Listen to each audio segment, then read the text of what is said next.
Hello everyone, welcome to a online solution. आज हम लोग पढ़ने वाले हैं क्लास 12 हिंदी का चैप्टर 2, जिसका नाम है उसने कहा था। हमने चैप्टर 1 बहुत ही अच्छी तरीके से पढ़े थे।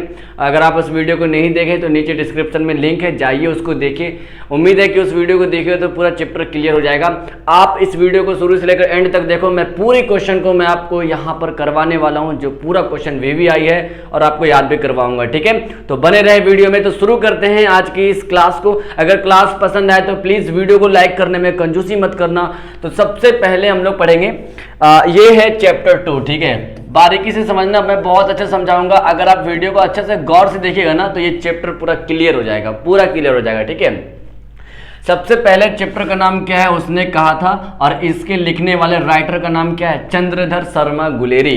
यानी कि इन्होंने ये चैप्टर लिखा था, उसने कहा था। और सबसे इंपॉर्टेंट बात, ये उसने कहा था, ये एक क्या है, ये एक कहानी है। ठीक है, एग्जाम में पूछता है कि उसने कहा था, ये सारांश क्या है। तो ये निबंध भी नहीं है, ना ही रेखा चित्र है, ना ही कविता है, तो बल्कि ये कहानी है, और ये चंद्रधर शर्मा गुलेरी के द्वारा लिखा गया है। ओके, अब हम लोग क्वेश्चन की ओर बढ़ते हैं। तो अब देखिए, इसमें मैं सबसे पहले क्या किया हूं, मैं पूरा क्वेश्चन, इस चैप्टर का पूरा VVI क्वेश्चन लाया हूं आपके लिए। पूरा निचोड़ क्वेश्चन है, इससे बाहर एक भी क्वेश्चन नहीं आएगा। अगर इस चैप्टर से आ गया क्वेश्चन तो पूरा इसी से रहेगा, मैं गारंटी देता हूं आपको। ठीक है, तो देखो, इसमें पूरा क्वेश्चन मैं आपके लिए लाया हूं, लेकिन इससे पहले मैं आपको कुछ बताना चाहता हूं, उसको गौर से पहले देखिएगा। उस मैं जो बताऊंगा ना वो बहुत काम आने वाला आपको, तो बस वीडियो को गौर से देखिएगा। तो यहां पे आपके लिए है, देखो क्लियर दिख रहा है आपके पास, ये है बुक का फोटो। ठीक है, अच्छा, सबसे पहले मैं आपको कुछ बताता हूं। आपने अगर हिंदी क्लास 12 का बुक नहीं खरीदे तो आप खरीद लीजिए। बुक का नाम दिगंत है, बहुत कम प्राइस में ये मिलेगा आपको। पास के नोटबुक में 50 रुपये मिल जाएगा। आप इसको खरीद करके कहानी को पढ़िए, क्योंकि कहानी से भी क्वेश्चन पूछता है। और कहानी अगर आपको अच्छे से याद होगा ना तो आप हिंदी में 90+ नंबर ला के आओगे। ठीक है, लेकर के आओगे। तो आप बुक को खरीदो, आसपास की दुकान से, बहुत कम प्राइस है, उसको पढ़ो, मेहनत करो। ठीक है, अब देखो चैप्टर का नाम क्या है जी, उसने कहा था। इसके लिखने वाले कौन है, चंद्रधर शर्मा गुलेरी। पूरा क्लियर दिख रहा है ना। अब मैं कलर को चेंज कर लेता हूँ। ठीक है, अब यहाँ पे मैं आपको कुछ समझाऊंगा। यहाँ पे कुछ बहुत इंपॉर्टेंट मैं आपके लिए बता रहा हूँ। ठीक है, बहुत इंपॉर्टेंट है, अब इसको गौर से देखना। चंद्रधर शर्मा गुलेरी के बारे में कहता है, सबसे पहली बात कि इसका जन्म हुआ था 7 जुलाई 1883 ईस्वी में। पहले मैं बता रहा हूं, उसके बाद मैं ऑब्जेक्टिव दूंगा, आप भी आसानी से आंसर क्लिक कर सकते हो। ठीक है, इनका जन्म 7 जुलाई 1883 ईस्वी में हुआ था, और इनका निधन बोले तो मृत्यु। ठीक है, इनका डेथ 12 सितंबर 1922 में। याद रखिएगा, 7 जुलाई 1883 में इनका जन्म हुआ, और 12 सितंबर 1922 को इनका मृत्यु हुआ।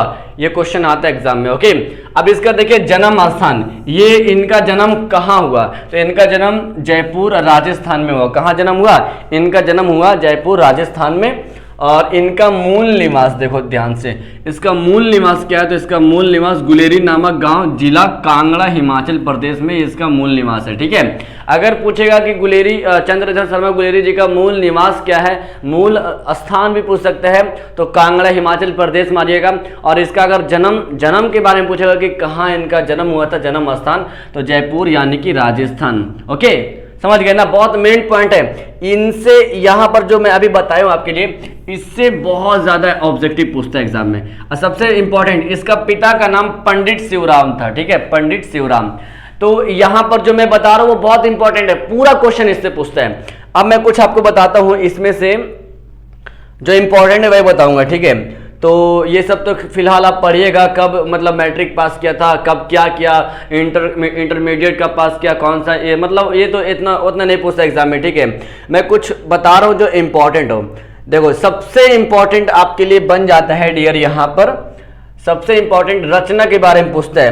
कौन सी रचना किसके द्वारा लिखी गई है। अब यहाँ पर जो रचना है, यहाँ पर ये रचना आपको पूरा क्लियर नहीं दिख रहा होगा। ठीक है, तो यहाँ पे लिखा हो रचनाएं। अब देखो, इनकी रचनाएं जो है टोटल, देखो ध्यान से, इनकी टोटल यहां से लेकर के पूरा देखो यहां तक रचना है। ठीक है, अब इतना रचना कर, ये आपको याद रहेगा, इनसे आपको पूछता है कितना, 3 या 4 क्वेश्चन पूछता है, ठीक है। कॉपी खोल के देखिएगा, 3 या 4 क्वेश्चन पूछता है। अब इसमें से देखिए बहुत इंपॉर्टेंट है, इसमें देखो पहले सबसे पहले इतना, मतलब ये जो कहानी है, जो भी हो कहानी रचनाएं है, ये पूरा जो है चंद्रधर शर्मा गुलेरी के द्वारा लिखा गया है। और इनका रचना देखो, फेमस रचना सुखमय जीवन जो कि 1911 में लिखा गया है। दूसरा है बुद्ध का कांटा 1911 में, और उसने कहा था 1915 में।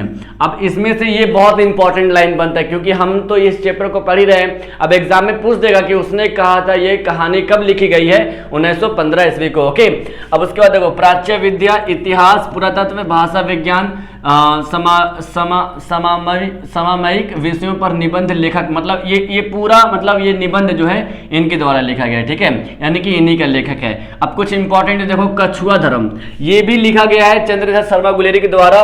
देखो मारेसी, मोही, कुटाओ, पुरानी हिंदी, भारतवर्ष, डिंगल, ये पूरा जो है देवनाप्रिय, ये पूरा जो है इसके द्वारा लिखा गया है। मतलब यहाँ तक, ठीक है। मैं जो जितना रेड किया हूँ वो पूरा जो है लिखा गया उसी के द्वारा, और इससे एग्जाम में पूछेगा। अभी हम लोग जो ऑब्जेक्टिव पढ़ेंगे ना, पूरा इसी से रहेगा, पढ़िएगा इसको, वीडियो अगर पूरा एंड तक देखेंगे तो समझ में आ जाएगा कि क्या मतलब हिंदी कुछ नहीं, आपके लिए कुछ भी नहीं है, ठीक है। तो क्लियर है ना।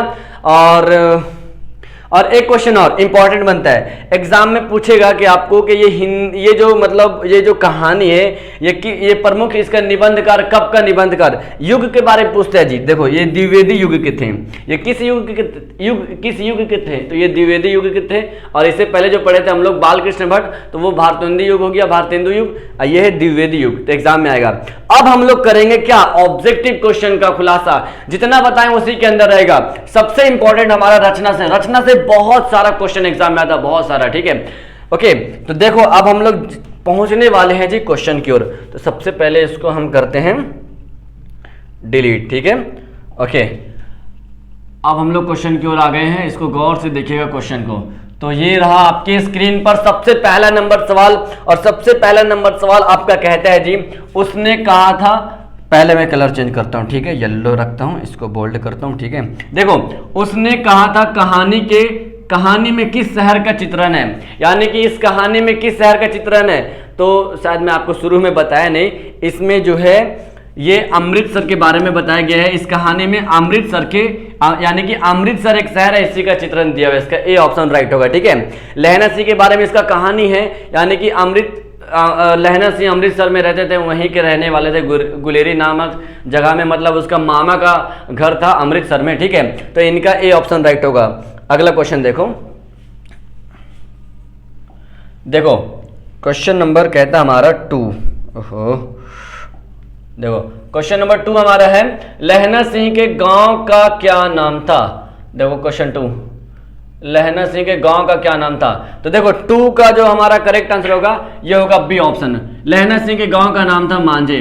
क्या था, लहना सिंह के गांव का नाम था मांझे, इसका हमारा बी ऑप्शन राइट होगा। क्लियर है। अगला क्वेश्चन देखो, हाँ मैं डिलीट ही करने भूल जाता हूं। देखो क्वेश्चन नंबर 3 कहता है, थोड़ा और बड़ा करता हूं, ठीक है, क्लियर दिखेगा बोर्ड पर। 3 नंबर सवाल कहता है आपका, लहना सिंह किस पद पर था। लहना सिंह किस पद पर था। ये जो उसने कहा था कहानी है, इसमें जो है सबसे मेन किरदार किसका था, उसने कहा था, ठीक है, इसमें मेन किरदार जो था वो लहना सिंह का था, ओके। अब इसमें क्वेश्चन क्या बोल रहा है कि लहना सिंह किस पद पर था। ये कहानी में एक पद सेना उना के बारे में दिया हुआ है, इसमें प्रथम युद्ध से रिलेटेड के बारे में दिया हुआ है, सैनिक के बारे में, युद्ध के बारे में दिया हुआ है। तो वही में बोल रहा है कि ये किस पद पर था, तो ये जमादार के पद पे था, इसका सी ऑप्शन हमारा राइट आंसर होगा, ठीक है।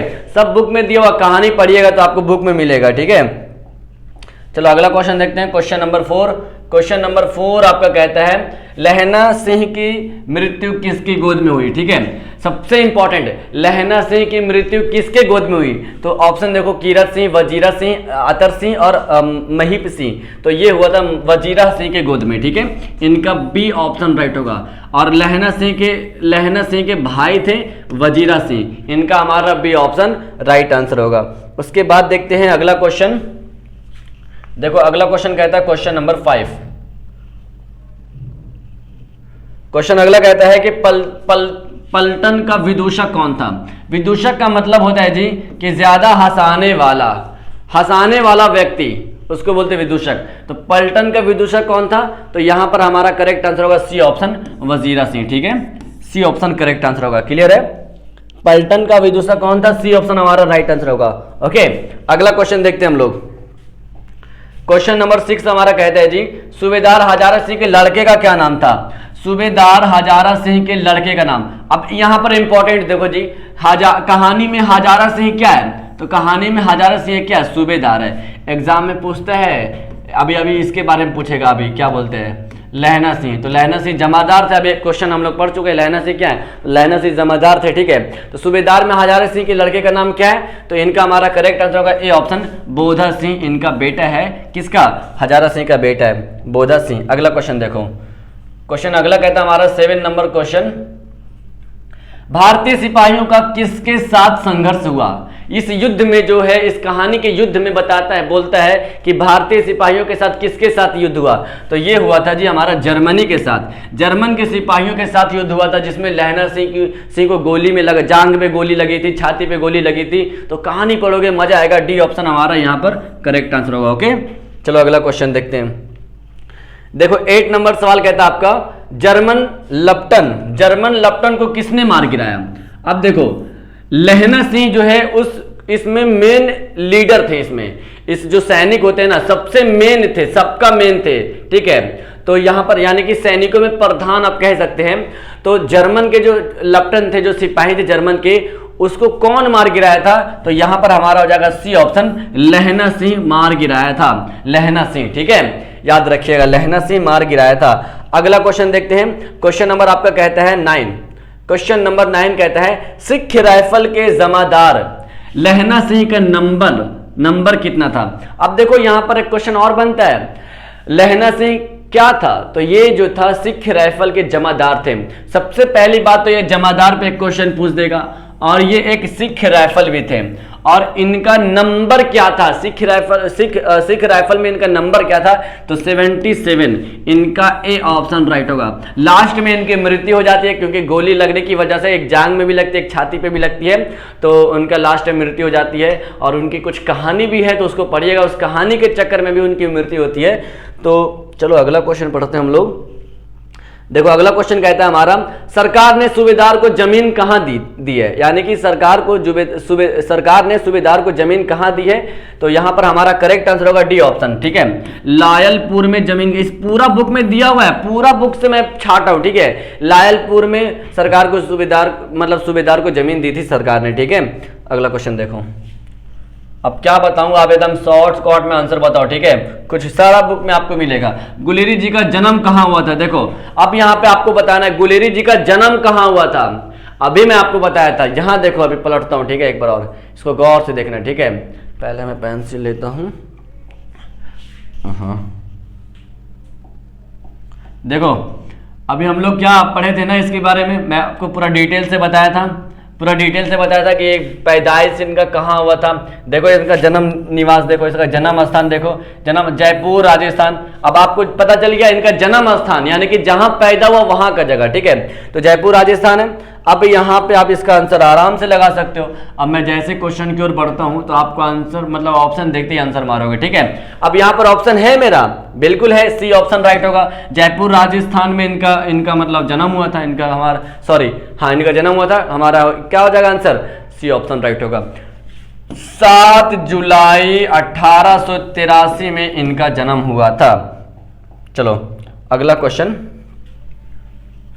नंबर 12 कहता है, सुखमय जीवन ये किसकी रचना है? अभी हम लोग रचना से बोले थे, रचना में ये सुखमय जीवन, ये रचना जो है चंद्रधर शर्मा गुलेरी के द्वारा लिखा गया है। अभी जो मैं पढ़ा था, जितना भी रचना है उसको याद करो। रचना से इतना क्वेश्चन आएगा कि मत पूछो, आप वही से क्वेश्चन बनता है ज्यादातर। ठीक है, सुखमय जीवन चंद्रधर शर्मा गुलेरी का लिखा हुआ है। हम शॉर्टकट में गुलेरी जी बोलेंगे, आप समझ जाइएगा। ठीक है, चलो अगला क्वेश्चन देखो।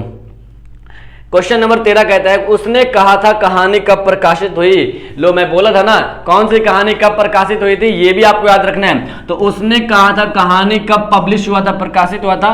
तो हमारा 1915 में पब्लिश हुआ था, यानी कि प्रकाशित हुआ था। इसका सी ऑप्शन राइट होगा।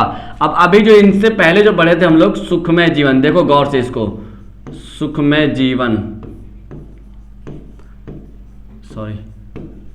सुखमय जीवन ये जो है 1911 में लिखा गया है, ठीक है। और एक है बुद्धू का कांटा, बुद्धू का कांटा, ये भी लिखा गया है 1911 में।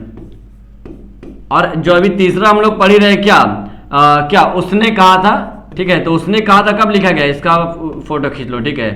उसने कहा था, ये भी लिखा हुआ 1915 में। तो देखो ये इंपॉर्टेंट है, तीनों क्वेश्चन इंपॉर्टेंट है, एग्जाम में पूछता है। क्लियर दिख रहा है ना आपको बोर्ड पर। अगला क्वेश्चन देखो, अगला क्वेश्चन हमारा कहता है कछुआ धर्म ये किसकी कृति है, मतलब कछुआ धर्म ये किसकी लिखी हुई है। तो कछुआ धर्म जो लिखी हुई है हमारा चंद्रधर शर्मा गुलेरी जी के द्वारा लिखा गया है। हमारा सी ऑप्शन यहाँ पर करेक्ट आंसर होगा। अच्छा, वीडियो पसंद आ रही तो वीडियो को लाइक कीजिएगा, ठीक है, क्योंकि सारा मेहनत आपके लिए करता हूँ मैं। अगला क्वेश्चन देखो, पुरानी हिंदी ये किसकी रचना है। तो ये भी रचना है चंद्रधर शर्मा गुलेरी जी का। देख लो कितना क्वेश्चन आ रहा, तो मैं पहले इसलिए पढ़ाया था कि ताकि आप आंसर अच्छे से बता सको, ठीक है। तो चंद्रधर शर्मा गुलेरी के द्वारा पुरानी हिंदी लिखी गई है, तो यहाँ पर हमारा डी ऑप्शन राइट हो जाएगा। उसके बाद देखते हैं हम लोग अगला क्वेश्चन 16 नंबर सवाल, कौन सा निबंध गुलेरी जी के द्वारा नहीं लिखी हुई है। देखो कौन सी निबंध नहीं लिखी हुई है। अब देखो मैं बताता हूं, इसमें से देवना प्रिय ये निबंध जो है गुलेरी जी के द्वारा लिखा गया है। और मजदूरी और प्रेम ये मतलब सॉरी देवना प्रिय ये नहीं लिखा हुआ है, ना ही ये लिखा हुआ है, और ना ही 1 मिनट कौन सी नहीं लिखी हुई है, ये भी नहीं लिखी हुई, ठीक है। अब यहाँ पे क्या बोल रहा है, निबंध बोल रहा है, निबंध। तो यहाँ पर हमारा सी ऑप्शन राइट होगा, पुरानी हिंदी। अरे कैसे हो गया, 1 मिनट, पुरानी हिंदी। देखो बता रहा हूँ 1 मिनट। इनका जो आंसर होगा ना डियर, देवना प्रिय ये लिखा हुआ है, ठीक है। मजदूर और प्रेम ये नहीं लिखा हुआ, बाकी ये तीनों लिखा हुआ है, ठीक है। सॉरी इसका बी ऑप्शन राइट होगा, सॉरी, ठीक है, सॉरी। इसका क्या आंसर होगा, बी ऑप्शन। मतलब ये तीनों लिखा हुआ है, इसमें कंफ्यूज हो गए थे कि कौन नहीं लिखा हुआ है। अब ये देखो ये तीनों लिखा हुआ है, ठीक है, और नहीं वाला आपको सिलेक्ट करना है, ओके, नहीं वाला को सिलेक्ट करना है, ओके। अगला क्वेश्चन देखो आप, कुड़माई का अर्थ क्या होता है जी। एक भी क्वेश्चन गलत नहीं बताऊंगा, गलत होगा तो उसी वक्त सुधारूंगा। कुड़माई का अर्थ जो होता है, इसमें कुड़माई का अर्थ होता है मंगनी, इसका ए ऑप्शन राइट होगा, ठीक है। लहना सिंह जो थे 8 वर्ष लड़की उसको मतलब उसी मोहल्ले में उसी जगह उसको दूध वाले के जगह में राशन वाले के दुकान में मिलती थी, और बार बार लहना सिंह इस लड़की से पूछती थी कि तुम्हारी कुड़माई हो गई। तो उसका अर्थ होता है मंगनी, ओके। इसका हमारा ए ऑप्शन राइट होगा। अब कहानी पढ़ोगे तो मजा आएगा। बोधा कौन था, यानी कि बोधा सिंह कौन था। अब बताओ जी, बोधा सिंह जो था, एकदम इजी सवाल है इसका आंसर क्या होगा, सूबेदार हजारा सिंह का भाई, लहना सिंह का भाई, सूबेदार। इसका आंसर होगा सूबेदार हजारा सिंह का बेटा था। बोधा कौन था, इनका डी ऑप्शन हमारा करेक्ट आंसर होगा, ठीक है। सूबेदार हजारा सिंह का बिल्कुल पूरा क्लियर चल रहा ना, आपको कुछ दिक्कत तो नहीं हो रहा ब्लर वलर का, तो हमारा डी ऑप्शन राइट हो जाएगा। अगला क्वेश्चन देखते हैं, चंद्रधर शर्मा गुलेरी जी की कहानी कौन सी है। इनका कहानी है सी ऑप्शन, उसने कहा था। अब थोड़ा स्पीड चलिएगा, ठीक है, क्योंकि हम लोग जो है बहुत लेट कर चुके हैं अब समझाने में। अगर आप समझ गए तो पूरा स्पीड में आंसर मारिएगा, ठीक है। देखो अगला क्वेश्चन हमारा कहता है, कौन सी कहानी चंद्रधर शर्मा गुलेरी की, अरे पेंसिल तो आजा। देखो कौन सी कहानी चंद्रधर शर्मा गुलेरी जी के द्वारा लिखी हुई नहीं है, फिर आप कंफ्यूजन हो जाओगे, ठीक है। अब उसमें क्या था, उसमें था निबंध। कौन सा निबंध नहीं लिखा हुआ है, और निबंध भी कुछ लिखे हैं। तो अब जो मैं पहले पढ़ा था बुद्धू का कांटा, ये सब तो वो भी लिखा गया चंद्रधर शर्मा गुलेरी के द्वारा। इसमें कहानी बोल रहा है, ठीक है। अब कहानी सुखमय जीवन, बुद्धू का कांटा, और अभी जो पढ़ रहे उसने कहा था, ये सब लिखा गया है। देखो सुखमय जीवन, बुद्धू का कांटा और उसने कहा था, ये पूरा लिखा हुआ चंद्रधर शर्मा गुलेरी के द्वारा। ये तीनों उसी का है और ये नहीं है, यानी इनका डी ऑप्शन राइट होगा। एक बार फिर से रिवीजन करते हैं। सुखमय जीवन 1911 में लिखा गया है, बुद्ध का कांटा भी 1911 में, और उसने कहा था 1915 में, ठीक है। एग्जाम में आता है डियर, तो इनको गौर से मैं बार बार रिवीजन करवाऊंगा, इनके लिखने वाले कब है, ठीक है। चलो अगला क्वेश्चन देखो। अब क्वेश्चन हमारा कहता है 21 नंबर सवाल, गुलेरी जी किस गांव के मूल निवासी थे। तो गुलेरी जी जो थे ये गुलेर के मूल निवासी थे। गुलेरी जी जो थे ये गुलेर के मूल निवासी थे। इसका बी ऑप्शन हमारा राइट आंसर होगा, क्योंकि हम लोग अभी शुरू में पढ़े थे गुलेरी नामक जगह, गुलेरी नामक के कांगड़ा में महाराष्ट्र के ये मूल निवासी थे, है ना। देखिएगा गौर से, आप पढ़े होंगे अच्छे से। तो अगला क्वेश्चन देखिए, उसने कहा था कहानी के कहानीकार कौन है, यानी कि उसने कहा था कहानी के लिखने वाले कौन है, चंद्रधर शर्मा गुलेरी। सी ऑप्शन इसका करेक्ट आंसर होगा, चंद्रधर शर्मा गुलेरी। ओके, अब देखो अगला क्वेश्चन पढ़ते हैं। अब मैं उल्टा हो जा रहा हूँ, ठीक है, कोई दिक्कत नहीं तो नहीं है। अगला क्वेश्चन देखो, क्वेश्चन नंबर 23 कहता है हमारा, चंद्रधर शर्मा गुलेरी किस युग के कहानीकार है। ये किस युग के कहानीकार, अभी मैं बता चुका था, कहानी शुरू में पढ़ा था, मैं बुक को खोला था, जब बुक का पेज में आपके सामने लाया था तो उसमें युग भी बताया था। तो चंद्रधर शर्मा गुलेरी ये किस युग के निबंधकार है, कहानीकार है, तो ये हमारा है द्विवेदी युग। अब भारतेंदु युग के बारे में तो हम बताए थे, ये है बाल कृष्ण भट्ट में, हम बाल कृष्ण भट्ट में पूरा क्लियर किए तो उसको जाके देख लेना, ठीक है। बाल कृष्ण भट्ट में पूरा क्लियर करके बताएं, ये बाल कृष्ण भट्ट जो है भारतेंदु युग के रचनाकार है और ये जो है द्विवेदी युग के रचनाकार है, ठीक है। सारा क्वेश्चन आपके बुक से पूछते हैं डियर, आप बुक तो पढ़ते नहीं, बुक में तो पूरा राज छुपा रहता है। उसने कहा था कहानी कितने भागों में विभक्त है, उसने कहा था कहानी, तो आप बुक पढ़ोगे ना तो ये भाग बाई भाग कहानी लिखा हुआ है, तो ये 5 भागों में विभक्त है, ठीक है, 5 भागों में विभक्त है, इसका डी ऑप्शन राइट होगा, यानी कि 5 भागों में इस कहानी को दर्शाया गया है, ठीक है। अगला क्वेश्चन देखते हैं। देखो अगला क्वेश्चन कहता है, चंद्रधर शर्मा गुलेरी का जन्म कब हुआ था। लो आपके सामने क्वेश्चन हाजिर है। इनका जन्म हुआ था 7 जुलाई 1883 ईस्वी को। कहां हुआ था, इनका जन्म हुआ था जयपुर राजस्थान में, जयपुर राजस्थान में। इनका मूल निवास तो आप जानते हैं कांगड़ा महाराष्ट्र, एकदम क्लियर है। तो इनका जन्म हुआ था 7 जुलाई 1883 ईस्वी को जयपुर राजस्थान में। इनका सी ऑप्शन हमारा करेक्ट आंसर होगा। मजा आ गया, ठीक है। चलो अगला क्वेश्चन देखते हैं। देखो अगला क्वेश्चन कहता है हमारा, लहना सिंह किस कहानी का पात्र है, यानी कि किस कहानी को लहना सिंह ने लिखा। तो अब देखो गौर से देखो, किस कहानी का पात्र है, इनका सी डी ऑप्शन राइट होगा। उसने कहा था, यहां पर यही मारना, ठीक है, डी ऑप्शन मारना, लहना सिंह। अब गौर करना, ठीक है, कहानी में उसने कहा था, कहानी में लहना सिंह जो थे यही तो कहानीकार है, कहानी का पात्र है, यानी कि जिस कहानी में जो व्यक्ति, आपको एग्जांपल देता हूं, ठीक है, जैसे कि एक मूवी ले लो, कोई भी मूवी, सलमान खान की मूवी ले लो। अब उसमें जैसे अब टाइगर है, टाइगर मूवी में आप पूछूंगा कि टाइगर मूवी में कौन सा हीरो है, तो आप बताओगे ना कि उसमें सलमान खान है। उसी तरह उसने कहा था इस कहानी में कहानी का पात्र जो है लहना सिंह। ओके, शायद आप समझ गए होंगे। अगला क्वेश्चन देखो, उसने कहा था किस प्रकार की कहानी है, तो ये एक कर्म प्रधान कहानी है। ओके, ये एक कर्म प्रधान कहानी है, इनका बी ऑप्शन राइट आंसर होगा।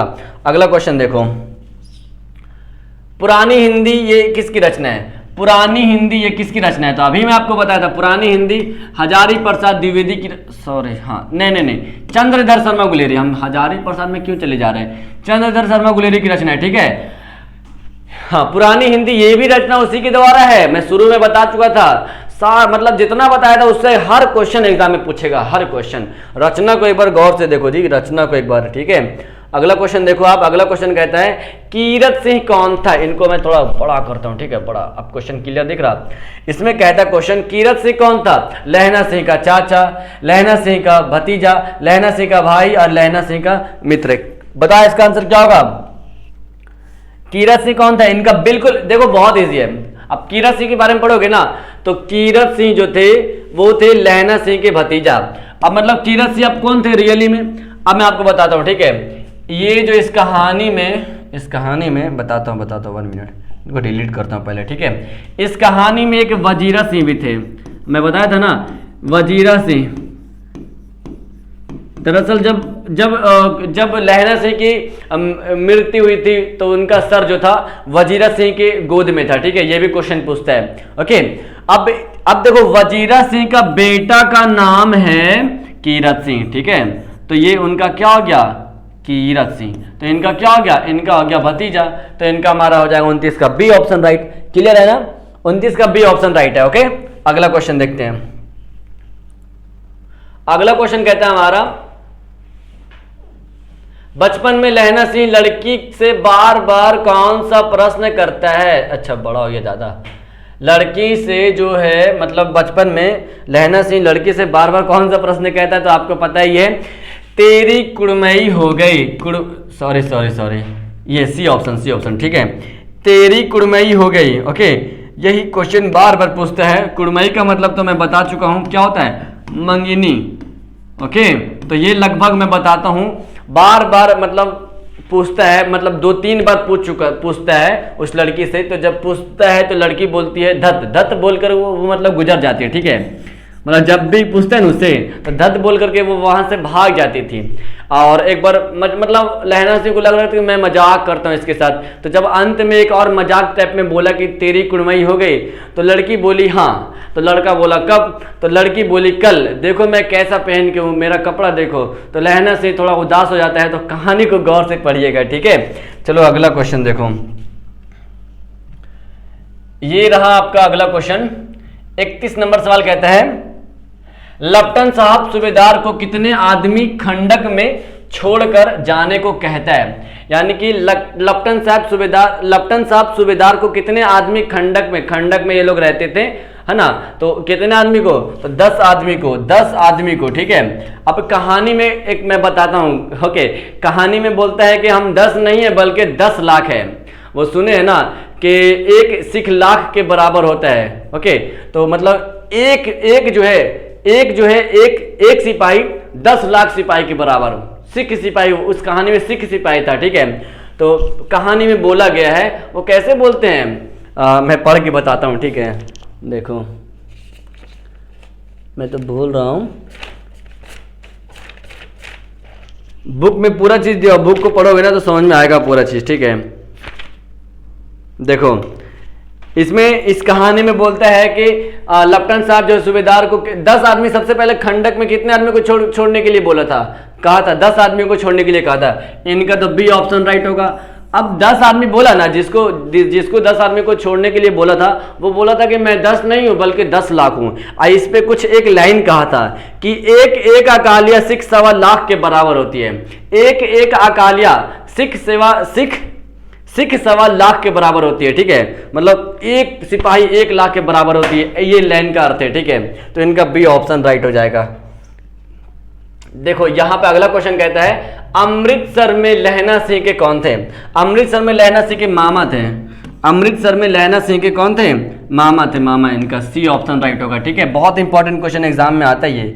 अगला क्वेश्चन देखो, सारा क्वेश्चन एग्जाम में आएगा, मैं बता रहा हूं ना। अगर इस चैप्टर से एग्जाम में आ गया, इस चैप्टर से तो एग्जाम में आएगा ही आएगा, और पूरा क्वेश्चन इसी वीडियो से आएगा। देखना, तुम गौर से देखना है। इसका पीडीएफ कैसे मिलेगा मैं बताऊंगा आपको लास्ट में।